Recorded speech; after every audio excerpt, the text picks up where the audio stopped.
सोचिए एक ऐसी भक्ति जिसमें इतनी शक्ति हो कि वो खुद भगवान को धरती पर आने के लिए मजबूर कर दे, और एक ऐसा पिता जो अपने अहंकार में इतना अंधा हो जाए कि वो अपने ही बेटे का सबसे बड़ा दुश्मन बन बैठे, और फिर एक ऐसा अवतार जो किसी ने कभी सोचा भी नहीं था। तो चलिए आज हम भगवान विष्णु के सबसे फ्यूरोशियस और अमेजिंग अवतार नरसिंह की पूरी कहानी को समझते हैं।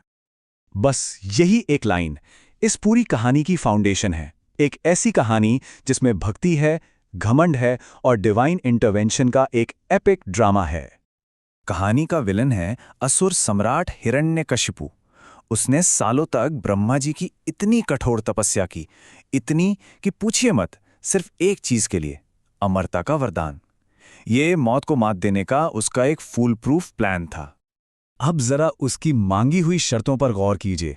उसने कहा, मेरी मौत ना किसी इंसान के हाथ से हो, ना किसी जानवर के, ना दिन में और ना ही रात में, ना घर के अंदर, ना घर के बाहर, ना जमीन पे, ना आसमान में, और तो और ना किसी शस्त्र से, मतलब हैंड हेल्ड वेपन से, और ना ही किसी अस्त्र से, यानी प्रोजेक्टाइल वेपन से। हिरण्यकशिपु को लगा कि भाई अब तो उसे कोई मार ही नहीं सकता, वो इनविंसिबल हो चुका है, और इसी घमंड में उसने तीनों लोकों में खुद को ही भगवान डिक्लेयर कर दिया। लेकिन कहानी में एक बहुत बड़ा ट्विस्ट था। उसकी सेल्फ प्रोक्लेम्ड गॉडहुड के रास्ते का सबसे बड़ा रोड़ा कोई और नहीं बल्कि उसका अपना बेटा प्रहलाद था।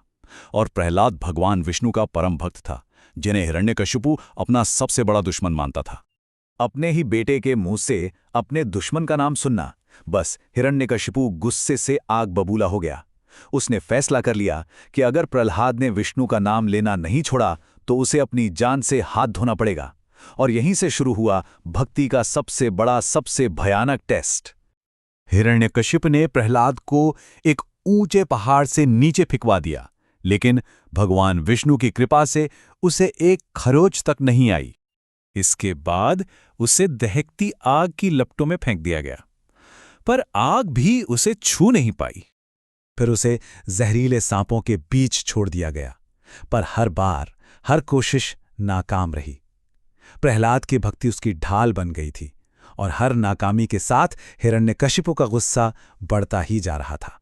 तो जब उसकी कोई भी चाल काम नहीं आई, तो एक शाम हिरण्यकशिपु ने प्रहलाद की आस्था की जड़ पर ही वार करने की सोची।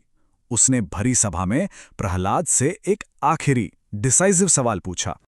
उसने दरबार के एक खंबे की तरफ इशारा किया और मजाक उड़ाते हुए पूछा, अगर तेरा विष्णु हर जगह है तो बता, क्या वो इस बेजान खंबे में भी है? इस सवाल पर पूरी सभा में पिन ड्रॉप साइलेंस हो गया। सब अपनी सांसें रोके प्रहलाद के जवाब का इंतजार कर रहे थे।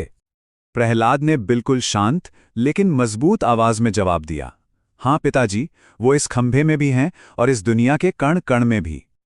बस ये जवाब सुनते ही हिरण्यकशिपु का गुस्सा जैसे फट पड़ा। देखता हूं मैं तेरे विष्णु को, चिल्लाकर उसने अपनी भारी गदा उठाई और पूरी ताकत से उस खंबे पर मार दी। और जैसे ही वो खंबा दो टुकड़ों में टूटा, एक ऐसी भयानक कान फाड़ देने वाली दहाड़ गूंजी जिससे पूरा ब्रह्मांड कांप उठा। और उस टूटे हुए खंभे के अंदर से प्रकट हुए भगवान नरसिंह। नरसिंह का ये रूप हिरण्यकशिपु के वरदान की हर एक शर्त का जवाब था।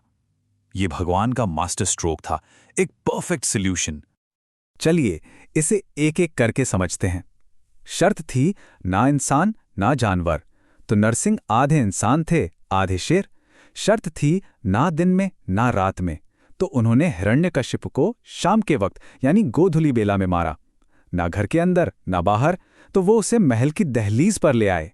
ना जमीन पर ना आसमान में, तो उन्होंने उसे अपनी गोद में लिटा लिया। और आखिरी शर्त, ना किसी शस्त्र से ना अस्त्र से, तो नरसिंह ने अपने तेज नुकीले नाखूनों से उसका अंत कर दिया। हर कंडीशन मीट हुई, हर लूप होल बंद हो गया। और इस तरह जिस वरदान को हिरण्यकशिपु अपनी इमॉर्टैलिटी की गारंटी समझता था, वही उसके अंत की वजह बना। अधर्म का नाश हुआ और धर्म की जीत हुई। इस कहानी का सबसे बड़ा टेक अवे यही है कि सच्ची भक्ति में इतनी ताकत होती है कि वो भगवान को भी अपने भक्त की रक्षा के लिए सारे नियम बदलने पर मजबूर कर सकती है। तो ये एक सोचने वाली बात है कि जब आस्था और नियम आपस में टकराते हैं तो असल में जीत किसकी होती है। इस पर विचार जरूर कीजिएगा।